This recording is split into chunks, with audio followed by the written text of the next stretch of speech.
Okay, so this is going to be part of the instruction of predicting products and chemical reactions. Okay, this is big time.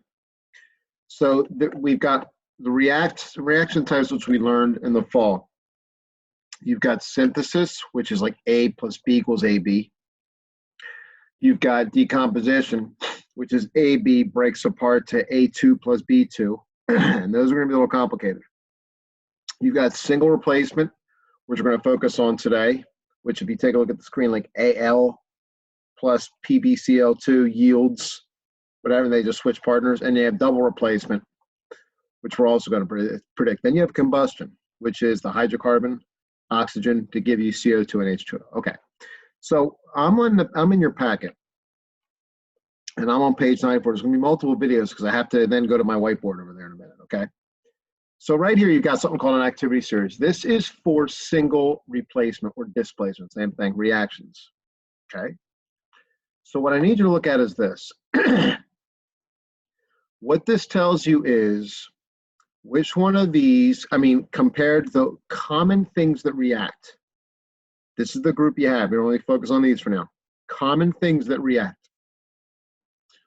Which ones have the greatest tendency to form a cation? In other words, which ones are more active? Okay. Over here, which one of these want to form anions? Yeah, obviously, they focus on the halogens. Diatomic fluorine, diatomic chlorine, diatomic bromine, diatomic iodine. Okay. One pattern you see over here is something. Which one of these has the greatest force of attraction, Coulombic attraction? Fluorine. Which one wants to bring that in quickest? Fluorine. That's why it's right here. Okay, so this is really big time. Okay, so radius does have some, clout here. Okay, so let's apply this real quick, and then I'm going to do some on the whiteboard in the next video. So this you're going to, if you had an exam on this, you would be given this on an exam. You would get this. Okay, so when you balance single replacement reactions, I want you to use this. So let's take a look at the first one down here. You've got aluminum. Okay, so aluminum wants to come in here and break this guy apart. So what would happen is, maybe, we'll see it, obviously, it's going to break, and then for a split second, you're going to have aluminum atoms, chlorine atoms, and lead atoms. Who do I go with? Where do I go? Is aluminum energetic enough to break apart lead? Well, lead's a transition metal. Aluminum is in group 13, so I don't know if that'll work. So we go up here. So where's aluminum? Right here. Where's lead? Right here. So aluminum up here, since it's above lead, is more active than lead. So lead is kind of chill. Aluminum's crazy. So aluminum can go in there and kick the helium out of lead. Kick the helium out of there. See, single displace the lead because it's higher on the activity series. And then with your nomenclature, aluminum goes metal, non-metal. Aluminum 3 plus, Cl negative, AlCl3 plus, lead all by itself. Can it exist by itself as a transition metal because it's not too active? Absolutely. Okay, so you go to the activity series. All I did was, can this work? Is aluminum more active than the other metal? Metal and metal. Focus on the comparison. Can this metal kick this guy out, one of its own out, and replace itself? That's what you look at.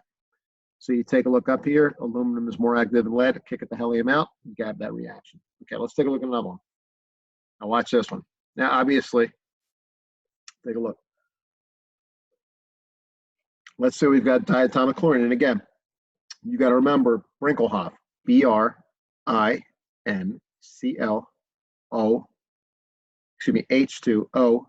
all diatomic. Okay, so you've got diatomic chlorine. So what do you think is this non-metal going to kick out? Does it want to kick out the metal to form chlorine bromine? Huh? The helium is that about? No, it wants to kick out one of its own. So we don't see up here how the metal wanted to kick out the metal. Now we have the non-metal wanting to kick out the non-metal. So then we look here. Is chlorine more active or more reactive than bromine so it can kick it out? So let's go to our chart. Chlorine up here is more active than bromine. So therefore, this reaction will work. The chlorine kicks the bromine out. So real quick, chlorine comes in. There's enough energy. You're going to do some bond energy this weekend, by the way, as review with Lewis structures. So right for a second, does this have enough energy? Yes. So iron is by itself, bromine is by itself, chlorine is by itself. Well, how are we going to form new products that they're stable? We had obviously iron with the +3 charge, so you have to work backwards. So you have to figure out which transition metal which oxidation it is. It's +3 because it took 3 bromines at -1 to equal out the +3. That's something you need to know, okay? So that's why we have iron 3 chloride plus diatomic bromine. Chlorine was acting up to kick out the bromine. Okay, let's take a look at 95. Okay, so let's look at this, and you see the answer here, but it's just good to talk about. Okay, so you got lead straight up chill. So you've got aluminum chloride. Well, what's lead? A metal, transition metal. So who is going to try to kick out? Chlorine? No, because we're not going to get aluminum lead. You can't have a metal-metal bond. So here we're going to try to kick out the metal. So does lead have enough energy to kick out aluminum? Well, in your mind, you should already know that lead is a transition metal. Aluminum is more reactive, but you still go up top and double check. Here's lead down here, right there. Whoops. Here's aluminum.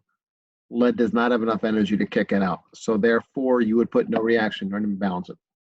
See how that works? You always use the chart. Take a look down here. Oh, does bromine, the diatomic bromine, does that have enough energy to kick the what? Bromine's a nonmetal, halogen. So we have to look at the other nonmetal, chlorine.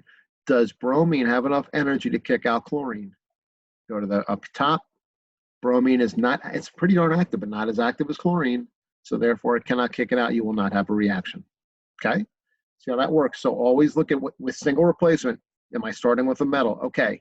Then compare the activity to the other metal. Because the outcome is this. This wants to come in and bond with a non-metal. Do you understand? The metal wants to bond with a non-metal, so it wants to kick out the metal. Can it do it? The non-metal wants to bond with the metal, so it wants to kick out the non-metal. That's why you have to use that activity series. Okay, and again, always remember Brinkelhoff 2, Br2, I2, N2, Cl2, H2O2, F2. Okay. All right, so we're going to do some of these on the video. I'm going to do a few on the video for you. Now, we're not going to do all of them because we're going to do a few. We're going to do a couple types each day. Okay, so I'm going to hit stop for now. This will be the first video.